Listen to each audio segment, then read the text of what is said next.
بسم اللہ الرحمن الرحیم۔ السلام علیکم۔ حضرت ابو بکر صدیق رضی اللہ تعالیٰ عنہ نے فرمایا، نبی اکرم صلی اللہ علیہ وآلہ وسلم پر درود پاک پڑھنا گناہوں کو یوں مٹا دیتا ہے جیسے کہ پانی آگ کو بجھا دیتا ہے، اور حضور صلی اللہ علیہ وآلہ وسلم پر سلام بھیجنا اللہ تعالیٰ کی رضا کے لیے غلام آزاد کرنے سے افضل ہے، اور رسول اکرم صلی اللہ علیہ وآلہ وسلم سے محبت کرنا اللہ تعالیٰ کی راہ میں تلوار چلانے اور جانیں قربان کرنے سے افضل ہے۔ ام المومنین حضرت عائشہ صدیقہ رضی اللہ تعالیٰ عنہ کا قول ہے کہ مجلسوں کی زینت نبی کریم صلی اللہ علیہ وآلہ وسلم پر درود پاک پڑھنا ہے، لہٰذا مجالس کو درود پاک سے مزین کرو۔ سیدنا عبداللہ بن مسعود رضی اللہ تعالیٰ عنہ نے حضرت زید بن وہب سے فرمایا کہ جب جمعہ کا دن آئے تو رسول اللہ صلی اللہ علیہ وآلہ وسلم پر 1000 مرتبہ درود پاک پڑھنا ترک نہ کرو۔ حضرت حذیفہ رضی اللہ تعالیٰ عنہ کا فرمان ہے کہ درود پاک پڑھنا اور درود پاک پڑھنے والے کو اور اس کی اولاد کو اور اولاد کی اولاد کو رنگ دیتا ہے۔ حضرت عمر بن عبدالعزیز نے فرمان جاری کیا کہ جمعہ کے دن ان کی اشاعت کرو اور نبی اکرم صلی اللہ علیہ وآلہ وسلم پر درود پاک کی کثرت کرو۔ ایک سائل حضرت علی رضی اللہ تعالیٰ عنہ کے پاس آیا اور عرض کیا کہ مجھے کچھ دیجیے، میں تنگ دست ہوں۔ حضرت علی رضی اللہ تعالیٰ عنہ کے پاس اس وقت دینے کے لیے کوئی چیز نہ تھی۔ آپ نے 10 بار درود پڑھ کر سائل کی ہتھیلی پر پھونک مار کر فرمایا، ہتھیلی بند کر دو۔ سائل نے باہر جا کر جب ہتھیلی کھولی تو سونے کے دیناروں سے بھری پڑی تھی۔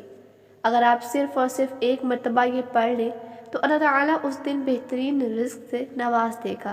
اللہ تعالیٰ اس کو ہر قسم سے رزق عطا فرمائیں گے، برائیوں سے دور رکھیں گے، پریشانیوں سے نجات ہوگی۔ صرف صبح میں پڑھ لیں، اگر صبح میں نہیں پڑھ پائے تو شام میں پڑھ لیں، اگلے دن صبح تک اللہ تعالیٰ اس کو بہترین رزق عطا فرمائیں گے۔ ہر انسان پریشان ہے، کچھ رزق اور پریشانی کے حوالے سے یہ عمل بہت اہم ہے۔ آج کا وظیفہ بہت خاص آپ صلی اللہ علیہ وآلہ وسلم کا بتایا ہوا ایسا عمل ہے جس کو صرف اور صرف ایک مرتبہ صبح میں اور ایک مرتبہ شام میں آپ نے پڑھنا ہے۔ اس دن کا ذمہ اللہ تعالیٰ خود لے لیتے ہیں۔ حضرت ابو ہریرہ رضی اللہ تعالیٰ عنہ سے مروی ہے کہ حضور صلی اللہ علیہ وآلہ وسلم نے فرمایا، جو شخص صبح میں یہ دعا پڑھ لے تو اس دن بہترین رزق سے نوازا جائے گا اور برائیوں سے محفوظ رہے گا، پریشانیوں سے نجات حاصل ہوگی، اور جو شخص شام کو پڑھ لے تو اس رات بہترین رزق سے نوازا جائے گا، پریشانیوں سے اور برائیوں سے محفوظ رہے گا۔ وہ کلمات یہ ہیں: ما شاء اللہ لا حول ولا قوة الا باللہ، اشہد ان اللہ علی کل شیء قدیر۔ یہ وہ کلمات ہیں جن کو آپ نے صبح و شام ایک مرتبہ پڑھنا ہے۔ انشاءاللہ اس دن اللہ تعالیٰ ایسی کرم نوازی فرمائیں گے کہ آپ کو بے پناہ رزق عطا فرمائیں گے، جو ہمارے پیارے حبیب صلی اللہ علیہ وآلہ وسلم نے فرما دیا تو اس میں کوئی شک کی گنجائش باقی نہیں رہ جاتی۔